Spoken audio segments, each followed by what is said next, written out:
Apocalipse 2, do 1 ao 7. Vamos lá? Diz assim: Ao anjo da igreja em Éfeso, escreva: estas coisas diz aquele que conserva na mão direita as 7 estrelas e que anda no meio dos 7 candelabros de ouro. Conheço as suas obras, as obras que você realiza, tanto o seu esforço como sua perseverança. Sei que você não pode suportar os maus e que pôs à prova os que se declaram apóstolos e não são, e descobriu que são mentirosos. Você tem perseverança e suportou provas por causa do meu nome, sem esmorecer. Tenho, porém, contra você o seguinte: você abandonou o seu primeiro amor. Lembre-se, pois, de onde você caiu, arrependa-se, volte à prática das primeiras obras. Se você não se arrepender, virei até você, tirarei o seu candelabro do lugar dele, mas você tem a seu favor o fato de que odeia as obras dos nicolaítas, as quais eu também odeio. Vamos ler juntos o verso 7? Quem tem ouvidos, ouça o que o Espírito diz às igrejas. Ao vencedor darei o direito de se alimentar da árvore da vida que se encontra no paraíso de Deus. Louvado seja o nome de Jesus. Amém. Podem sentar. Meus irmãos, nós vamos juntos louvar ao Senhor com uma música, mas antes do louvor desta música, eu quero introduzir a mensagem, porque tem tudo a ver com a música que junto nós vamos cantar. No início da era cristã, havia um fervor no coração dos primeiros irmãos, primeiros cristãos, que sempre nos inspiram, chamado a igreja primitiva. O comprometimento era de amor a Jesus a todo custo, mesmo que isso implicasse no sacrifício da própria vida. Eles priorizavam Jesus a partir dos seus negócios, a partir dos seus trabalhos, nas suas famílias, mesmo aqueles que eram judeus e que passavam a ser destratados, desmerecidos, hostilizados por outros judeus. Eles igualmente, quando Roma, sobretudo, começou o processo de perseguição, depois de Cláudio foi um dos imperadores que até então não perseguia os cristãos, mas depois dele, de forma mais direta, com Calígula, depois de Calígula com Nero, depois de Nero com Vespasiano, depois de Vespasiano com Tito, que foi quem derrubou Jerusalém, então comandante, depois futuro imperador, e depois, sobretudo, com Domiciano, até 96, depois de Cristo, a perseguição era mais feroz.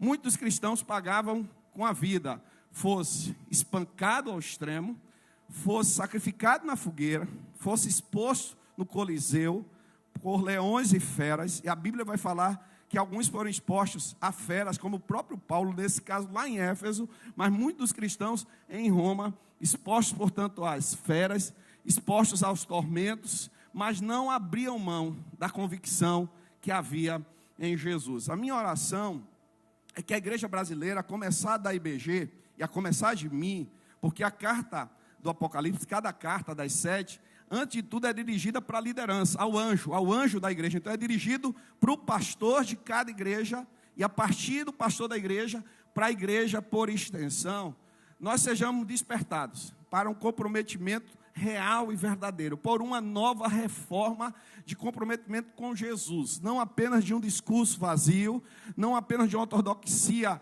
teórica, mas de uma vivência prática, que significa amar Jesus, glorificar Jesus, testemunhar de Jesus, e mesmo que seja desprestigiado, desmerecido, desvalorizado pelos outros, pela cultura, mantenhamos nossa fé diante de Jesus. Eu fico a pensar, se ocorresse conosco o que ocorre na China, o que ocorre na Coreia do Norte, o que ocorre nos países onde de fato há uma perseguição intensa, quantos de nós permaneceríamos fiéis honrando ao Senhor? Ou alguns de nós abriríamos mão da fé para não perder a vida, ou para sermos presos, ou trancados, ou privados de liberdade por pronunciar Jesus?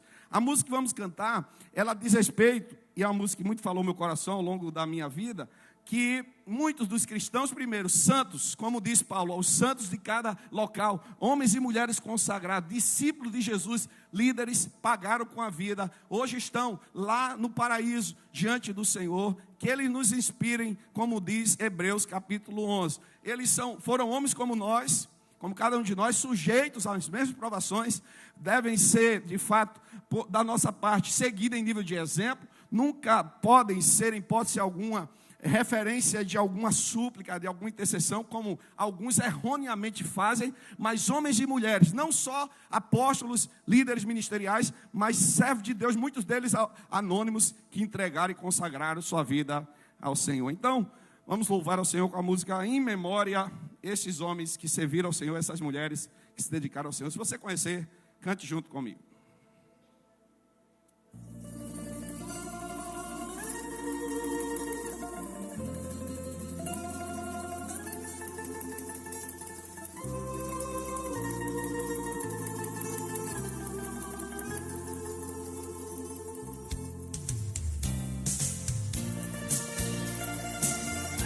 Pode aumentar um pouquinho.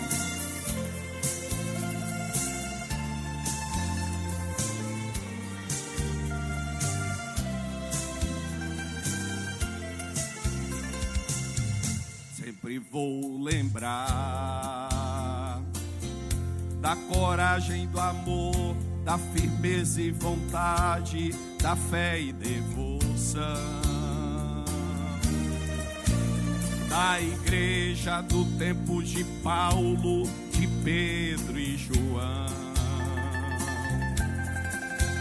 que enfrentavam a fúria de Roma, mas nunca negaram sua fé de cristão.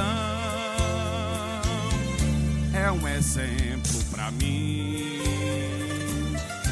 verdadeira lição. Eu queria ver a bravura dos santos em plena arena, enfrentando os leões. Quanto mais a fogueira queimava, mais se ouvia o louvor dos nossos irmãos. Sob o sangue tombavam nas ruas, chegavam nos céus com a vitória nas mãos. É um exemplo para mim, verdadeira lição. Louve ao Senhor comigo. Oh, meu Deus, reaviva a tua igreja de novo. Faz a chama arder neste povo, como foi com os primeiros cristãos. Oh, meu Deus, reaviva a tua igreja de novo. Faz a chama arder neste povo, começando em meu coração. Que o Senhor nos avive, que o Senhor nos desperte, como nós cantamos no cantor cristão 171. Aviva, Senhor, o teu povo, ateia o fogo dos altos céus sobre os nossos corações. Que o Senhor possa nos renovar a luz da palavra e do Espírito Santo. Eu queria ver a bravura dos santos em plena arena, enfrentando os leões. Quanto mais a fogueira queimava, mais se ouvia os louvores dos nossos irmãos. Sobre o sangue tombavam nas ruas, chegavam no céu com a vitória nas mãos. É um exemplo para mim, verdadeira lição. Adora o Senhor. Oh, meu Deus, reaviva a tua igreja de novo. Reaviva a igreja brasileira, Senhor. Faz a chama arder neste povo, como foi com os primeiros cristãos. Oh, meu Deus, reaviva a tua igreja de novo. Faz a chama arder neste povo, começando em meu coração. Oh, meu Deus, reaviva a tua igreja de novo. Faz a chama arder neste povo, começando em meu coração.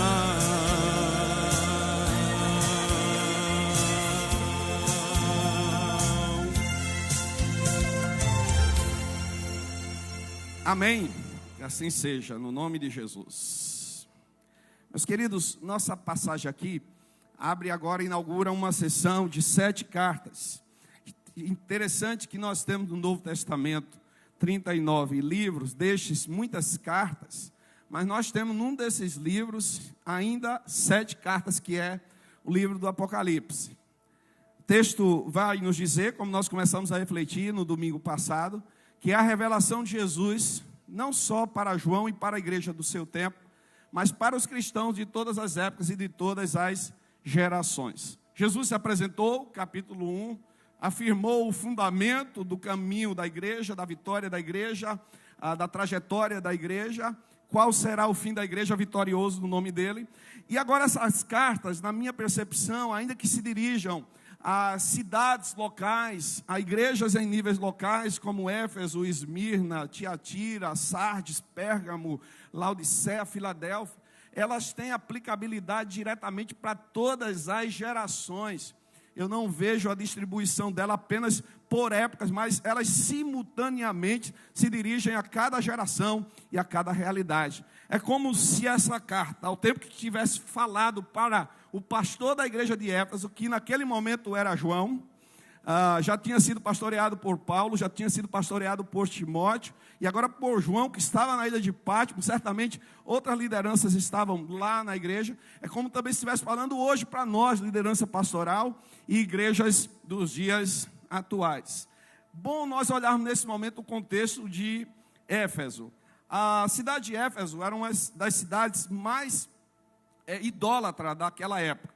Era uma cidade que vivia um turbilhão financeiro, com um grande porto marítimo, um grande porto comercial, mas também a cidade que tinha adoração a uma das principais, aspas, deusas dos pagãos, chamada então Diana dos Efésios, onde havia de fato vendas comerciais, muito negócio em torno desta idolatria lá incrustada em Éfeso, e também as adorações cultuais e prostituição cultual no templo de Diana dos Efésios. Havia também uma adoração muito forte lá aos imperadores, naquele momento ali, Domiciano, e é por isso que o texto bíblico chega a dizer lá em 1 Coríntios 15, que em Éfeso Paulo enfrentou feras, embora alguns cheguem a destacar que essas feras eram pessoas mais, eram líderes terríveis e cruéis, mas entendo eu que as feras também se aplicavam à ideia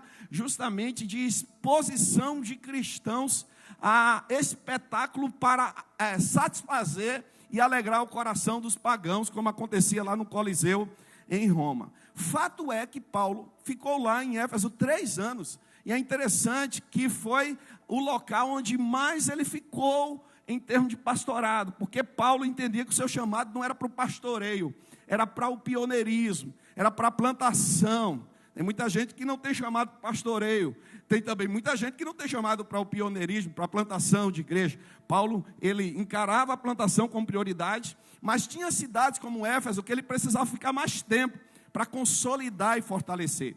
E aquela igreja foi uma porta aberta para toda a Ásia Menor ser evangelizada. Ela se tornou uma das principais igrejas evangelizadoras e missionárias de todas as épocas em relação ao Novo Testamento. Tanto é que quando Paulo escreve a carta aos Efésios, é tida como a princesa das cartas em termos eclesiológicos. Em termos teológicos temos Romanos, mas em termos eclesiológicos, eclesiásticos, temos Éfeso, porque ali Paulo estabeleceu os fundamentos muito claros, então, da missão, do chamado, do propósito da igreja.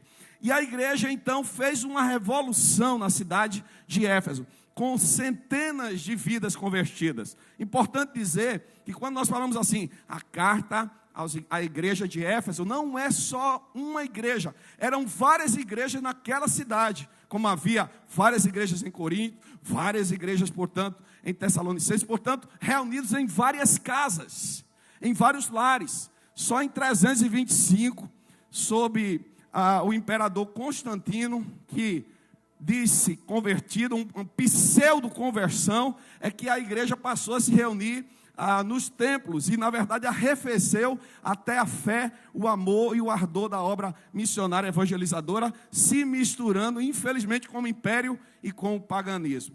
Mas o nosso texto vem nos advertir sobre algumas lições importantes quanto à necessidade de nós voltarmos ao primeiro amor. E o que seria esse primeiro amor?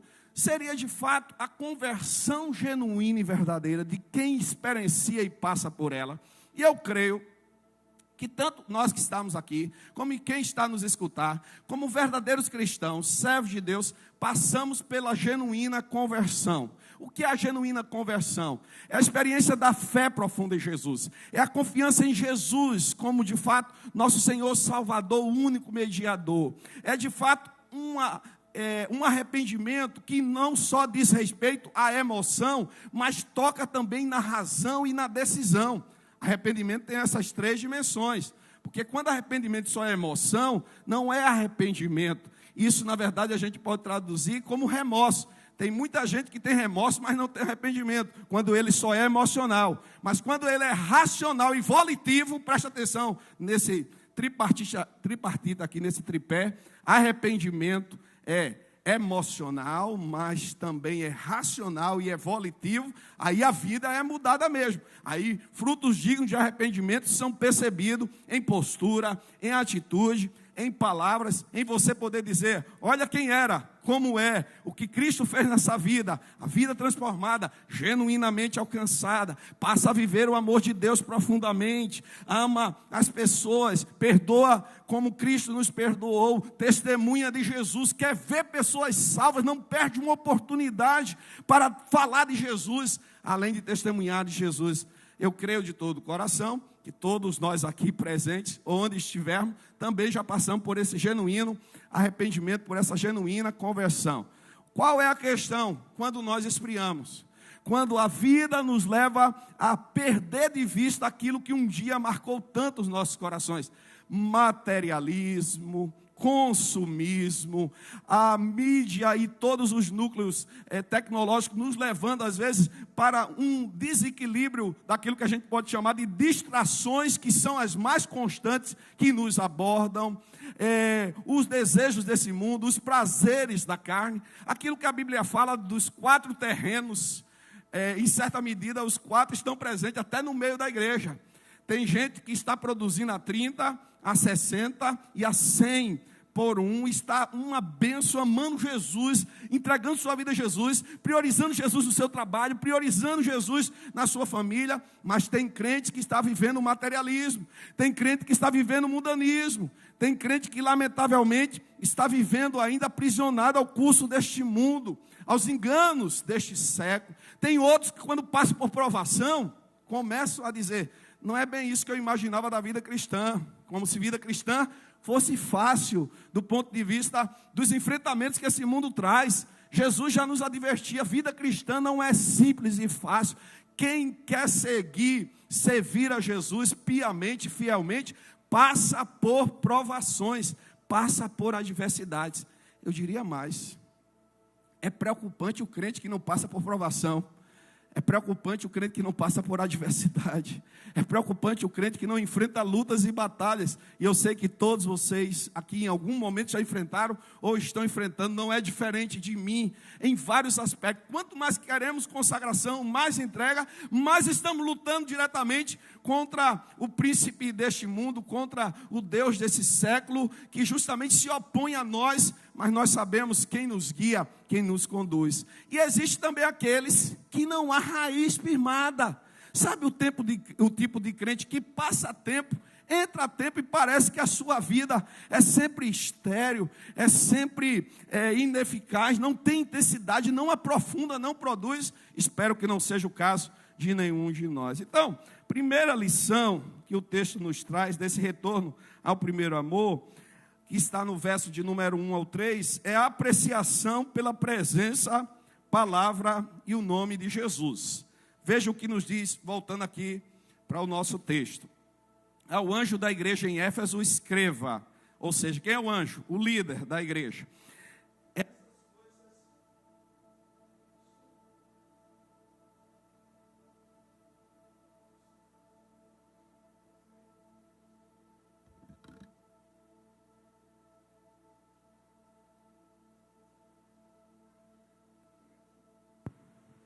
Estas coisas diz aquele que conserva na mão direita as 7 estrelas e que anda no meio dos 7 candelabros de ouro. Quem são as estrelas? São os líderes. Mas eu quero dizer uma coisa importante para os irmãos, lembrando aqui. O Senhor só não nos tem em suas mãos, como eu estou com este microfone em minhas mãos, mas o Senhor nos preserva e nos conserva em suas mãos. Nós estamos nas mãos do Senhor. Nós somos guardados pelo Senhor, protegidos pelo Senhor. Por isso, meus amados irmãos, não há o que nós temermos, não há o que nós nos desesperarmos, quando de fato passamos por tribulações, por provações e adversidade. Quem está cuidando da sua vida é o Senhor. Quem está conduzindo seus passos é o Senhor. Se você andar no centro da vontade dEle e você perceber a presença dEle em sua vida. Do mesmo jeito, Ele anda no meio dos 7 candelabros ou dos 7 candeeiros. Quem são os candeeiros? A igreja. Veja que coisa gloriosa aqui que eu quero que você guarde bem profundamente em seu coração. Jesus está no meio da igreja. Jesus está no centro da igreja. Jesus é quem conduz a igreja. E eu posso afirmar, nós um dia vamos partir, todos que estamos aqui, se Jesus não voltar antes, um dia morreremos fisicamente, na certeza e na esperança da vida eterna, mas a igreja do Senhor permanecerá para todo sempre.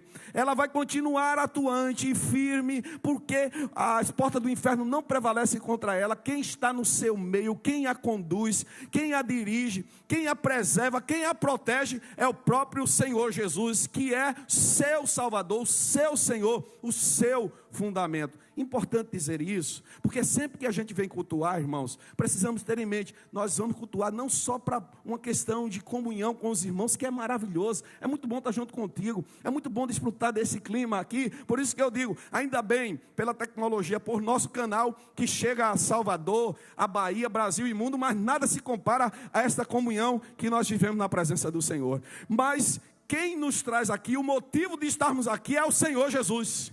Eu estou aqui nesse culto nessa noite, e você também, por causa de Jesus Cristo. Ele é quem nos liga, Ele é quem nos conecta, Ele é a razão da nossa fé. E eu preciso viver essa experiência muito profundamente, amados irmãos. A presença de Jesus é real entre nós. E eu preciso sentir isso, desfrutar isso, celebrar isso intensamente. Sabe por quê? Porque senão o culto vai se tornar uma monotonia. É como se fosse assim, mais um culto, mais um momento, mais um encontro. E não é, é um santo espaço, bendito espaço de adorar aquele que é eterno, glorioso, aquele que é vivo pelos séculos dos séculos, que criou todas as coisas, que está entre nós, que opera milagres nos dias de hoje, a partir da minha e da sua vida. Ele está entre nós, Ele está no nosso meio, Ele está no meio da igreja. E se nós percebermos isso e darmos espaço, Ele vai mudar o que precisa ser mudado. O que é que no meu coração ainda precisa ser mudado? O que é que precisa verdadeiramente ser queimado, falando até em chamas? Chama não só do ponto de vista de arder, de encher-se, mas a chama de áreas de nossas vidas que precisam ser purificadas. Na nossa mente, que pensamentos não agradam ao Senhor e que ainda estão vindo. Na nossa língua, quando a nossa língua fala aquilo que não procede de Deus e que precisa ser realmente tratada pelo próprio Senhor Jesus através do seu Espírito Santo. Na minha conduta, na minha postura, uma vez que o meu culto individual, ele não encerra.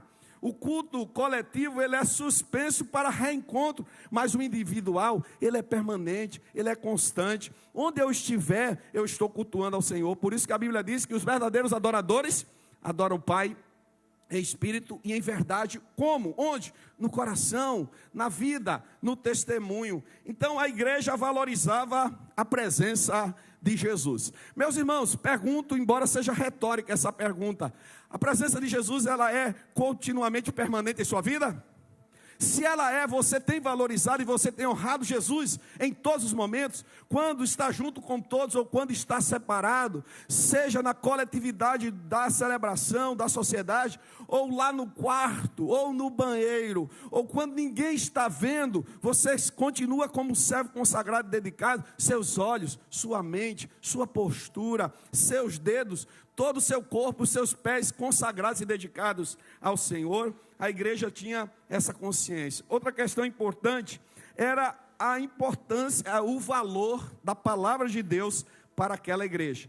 Conheço as obras que você realiza, tanto o seu esforço como a sua perseverança. Sei que você não pode suportar os maus e que pôs à prova os que se declaram apóstolos e não são, e descobriu que são mentirosos. Atenção! Quem rege a igreja é a palavra de Deus. Seja quem estiver pregando deste púlpito, onde for em qualquer ocasião, você precisa conferir pela palavra de Deus. Não é palavra de ser humano, é palavra de Deus. O que deve ser proferido é a Escritura Sagrada. Não é mera ideologia, filosofia, elucubrações, podem ser as mais lindas, as mais estruturadas, mas o que vai alcançar corações e transformar é a santa palavra do Senhor.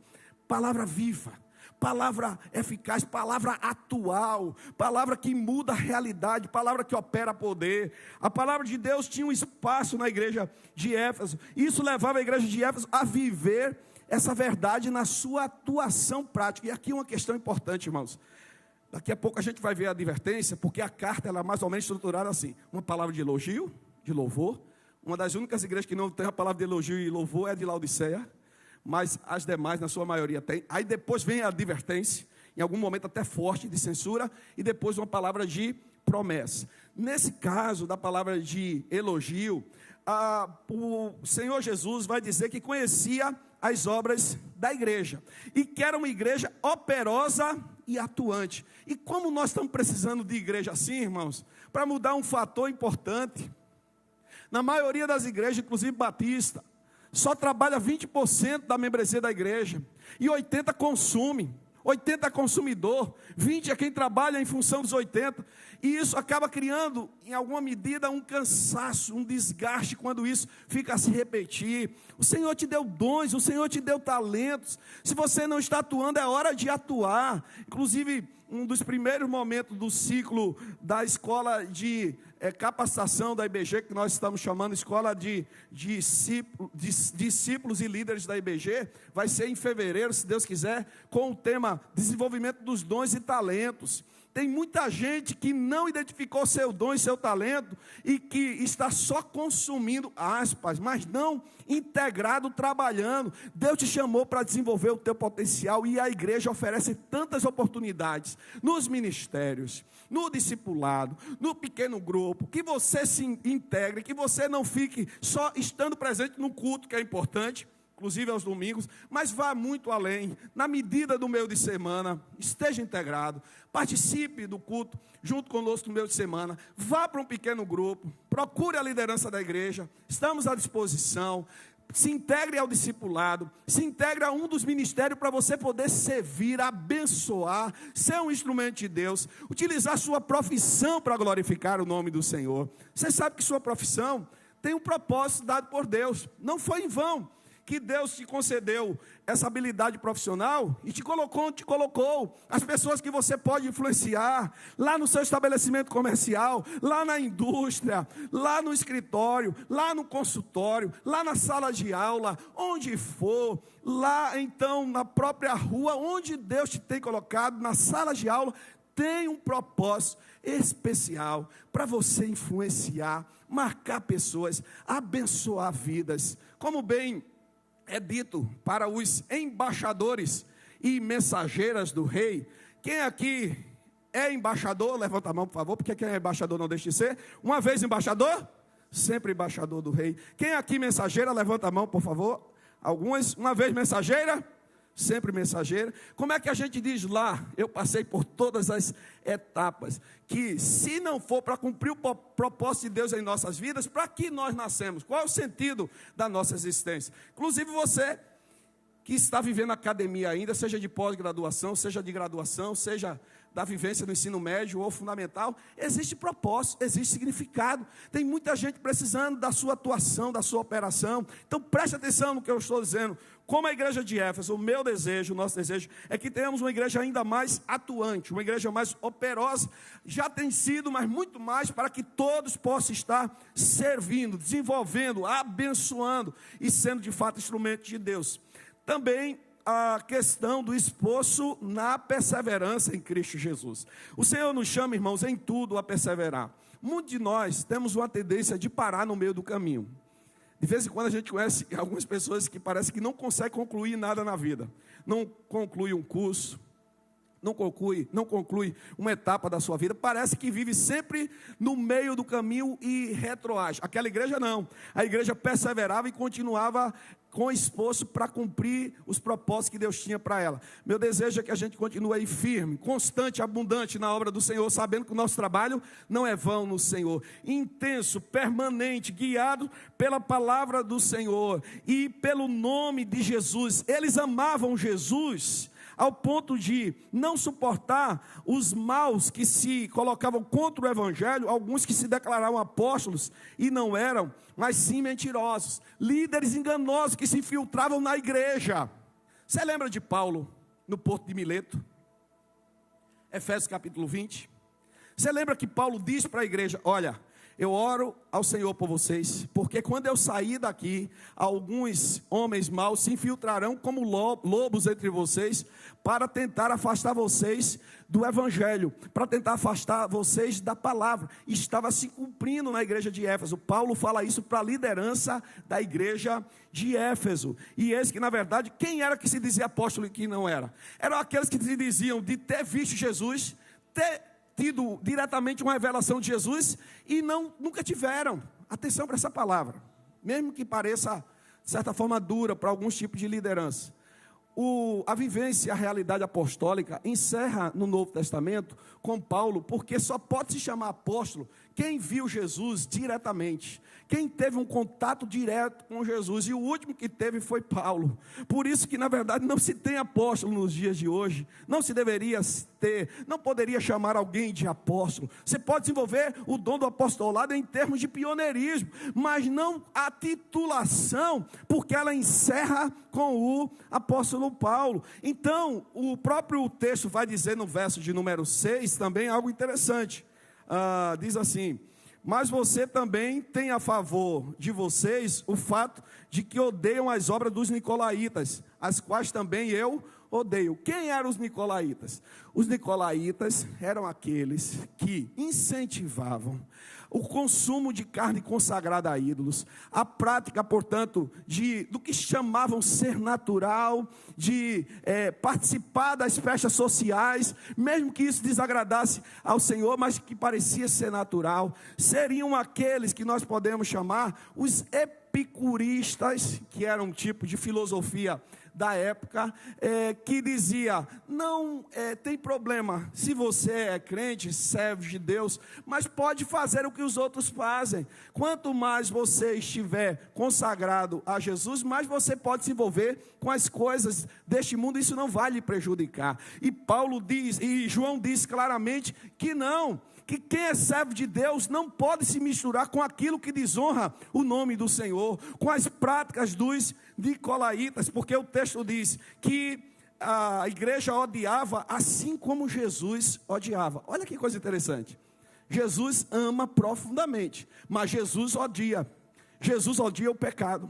Jesus odeia o pecado, Jesus odeia o mal, Jesus odeia aquilo que não é da parte do Pai, da parte de Deus. É por isso que a gente pode dizer, Jesus é pleno amor, é plena graça, mas Jesus é justiça e um dia exercerá juízo. Pode ser duro esse discurso, mas é verdade. Puro amor, graça, misericórdia, piedade, bondade, mas um dia exercerá juízo. Quando ele voltar em sua glória, virá como juiz. E o Senhor odeia o mal, do mesmo jeito que a igreja odiava o mal. E nesse caso os nicolaítas eram aqueles que mais ou menos diziam assim: quanto mais a gente pecar, mais a graça prevalecerá. Mentira! Já dizia, portanto, Dietrich Bonhoeffer, que isso se chama de graça barata. Isso se chama, na verdade, de querer facilitar o evangelho. Já dizia John Bunyan no livro O Peregrino, um dos clássicos, que o verdadeiro cristão não se alinha com as coisas deste mundo, mas ele paga o preço, mesmo que seja com a própria vida, como Bunyan ficou preso por mais de 14 anos, por confessar Jesus e não abrir mão de pregar o evangelho, mesmo sua filha cega, que depois veio a morrer, porque honrava o nome do Senhor Jesus. Verdadeiramente, irmãos, isso nos faz entender o seguinte: quem é servo de Deus, aborrece aquilo que Jesus aborrece, se afasta daquilo que Jesus se afasta. Jesus morreu por causa dos nossos pecados, e tudo que foi iniquidade, imundícia, sujeira, nós precisamos nos afastar. Os nicolaítas eram aqueles que estimulavam justamente agora práticas de situações que desagradavam o nome do Senhor, e a igreja se afastava. Agora o verso 3 diz assim: você tem perseverança e suportou provas por causa do meu nome sem esmorecer. Ou seja, continuou firme, continuou inabalável e constante. Mas aí vem a advertência, do que nós podemos tratar aqui como segundo destaque: repreensão pelo esfriamento do primeiro amor. Repreensão pelo esfriamento do primeiro amor. Quando eu me reportei ao texto que trata exatamente lá daquela experiência de Paulo em Mileto, eu quis dizer Atos capítulo 20. Se porventura eu fiz menção de Efésios capítulo 20, é porque falando da igreja em Éfeso, mas a experiência em Atos capítulo 20, que os capítulos 19 a 21 trata daquela experiência lá de Paulo na igreja de Éfeso. Pois bem, dito isso, a igreja que se mantinha firme, se mantinha segura, lamentavelmente, a igreja, ela agora estava passando por um esfriamento. E como é que se dava esse esfriamento? Primeiro, o esfriamento se dava pelo fato da igreja não estar em comunhão, em intimidade com Jesus. Irmãos, quem ama, valoriza aquele quem ama. Quem ama, dá tempo àquele que ama. Quem ama, dá espaço àquele que ama. Quando nós vivemos um serviço que se torna apenas ativismo, nós perdemos o sentido do amor por Jesus. Antes de tudo, Jesus nos chama para amá-lo e viver para Ele. Foi isso que Ele ensinou quanto a Pedro lá no capítulo 21 de João. Para servir e trabalhar para o Senhor, nós precisamos amar Jesus e viver relacionamento pessoal com Ele. A advertência de Marta, e para Marta, não foi o fato dela estar trabalhando, foi o fato dela estar invertendo. Primeiro você vive relacionamento com Jesus, intimidade, e depois você é usado para servir na causa e na obra do Senhor Jesus. Atenção para essa fala. Nós podemos trabalhar o mais intensamente para Jesus. Se não for na base da comunhão e do relacionamento com Ele, perde o significado e o sentido da vida cristã. Nós vamos viver apenas um ativismo no piloto automático que vai nos deixar em um momento esgotado. Você sabia que tem gente que se esgota por trabalhar para Jesus, mas sem ter comunhão e relacionamento com Ele? Então, antes de tudo, intimidade, vida com Ele, vida no altar dEle, e aí, consequentemente, nós vamos trabalhar com satisfação, com gratificação, com prazer. Isso se chama de ministério efetivo, objetivo. Não se deixar levar por um piloto de intensa atividade sem um propósito de serviço. Por isso que a gente tem priorizado na IBG o discipulado. Por isso nós temos priorizado na igreja os pequenos grupos. Não adianta ter programação por programação, atividade por atividade, se isso não tiver propósito. Inclusive temos conversado com os ministros da igreja. As programações que o seu ministério desenvolve, ela cumpre aquilo que é nossa prioridade do discipulado, do pequeno grupo, da formação e desenvolvimento de líderes, do crescimento na presença do Senhor, porque senão vai ser apenas uma agitação, um evento que não passa de vento.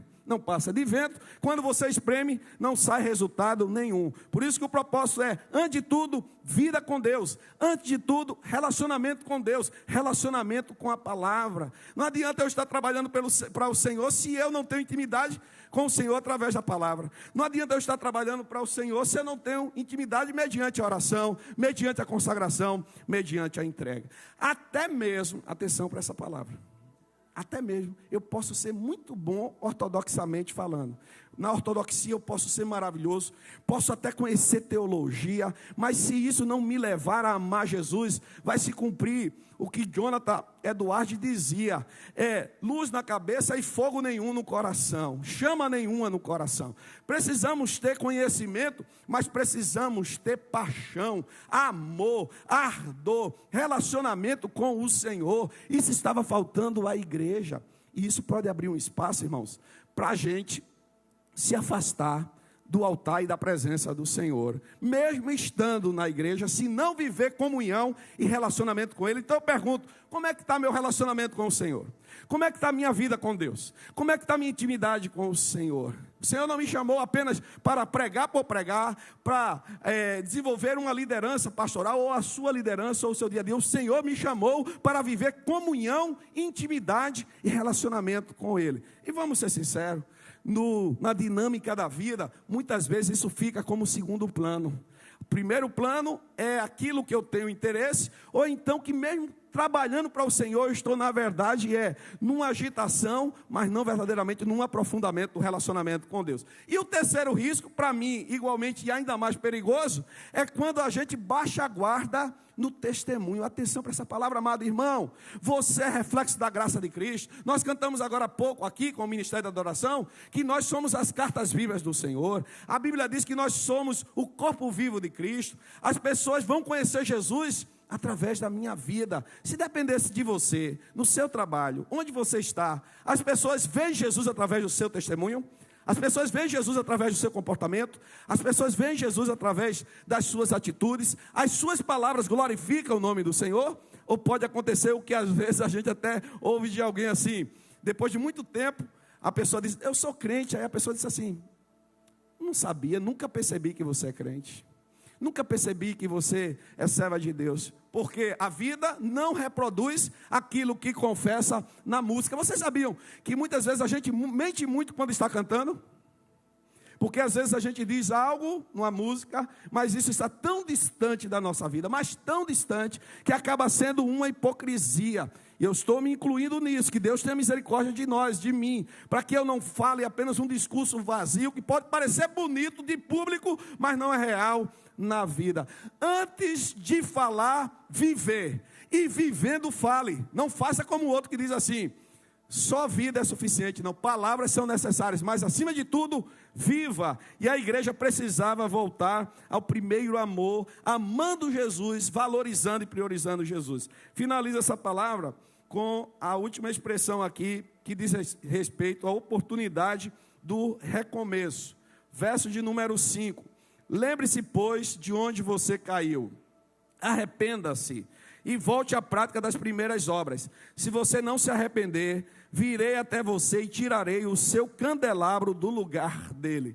O que significa dizer isso? Jesus está dizendo para a igreja de Éfeso, para o líder da igreja e para todos nós, é hora de fato de recomeçar nas áreas que nós vacilamos, que nós esfriamos e voltarmos às primeiras obras, ao amor intenso, o ardor profundo, a paixão como resultado do relacionamento com Jesus, ao testemunho eficaz de Cristo em nossas vidas, para que nós não venhamos a viver uma vida cristã sem significado, sem propósito, sem sentido.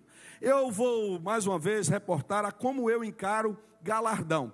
tem muitas interpretações em torno do tema galardão. Tem gente que diz que galardão é você, no céu, conseguir algo diferente dos outros, como se fosse uma pedrinha a mais na coroa, como se fosse uma casa num lugar geográfico do céu melhor, talvez na zona sul do céu.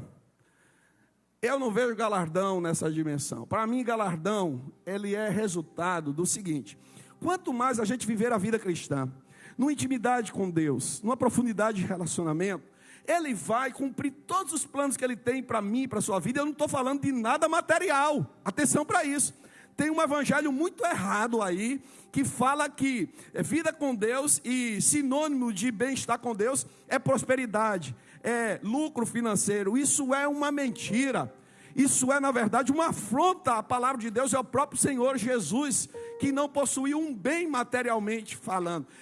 Receber o galardão de Deus e viver esse galardão é você poder dizer: eu sou realizado com a vida que Deus me tem dado, e Deus está cumprindo na minha vida todos os seus propósitos, e Deus vai realizar os seus planos através de mim, até que um dia Ele me tome para si próprio, eu esteja diante dEle quando Ele me chamar, ou quando o seu filho voltar. Porque pela graça do Senhor e pela bondade dEle, nós que somos salvos, temos a certeza que um dia estaremos no céu com Jesus para sempre. Quem tem essa certeza diz amém. Então não é mérito meu, não fui eu que garanti, foi a obra de Cristo, e essa obra executada não pode ser invalidada. Por isso que a salvação não se perde. A salvação não se perde. O ensinamento aí no meio pentecostal e neopentecostal, que a salvação depende das minhas ações, do que eu faço, como se diariamente eu estivesse garantindo a salvação.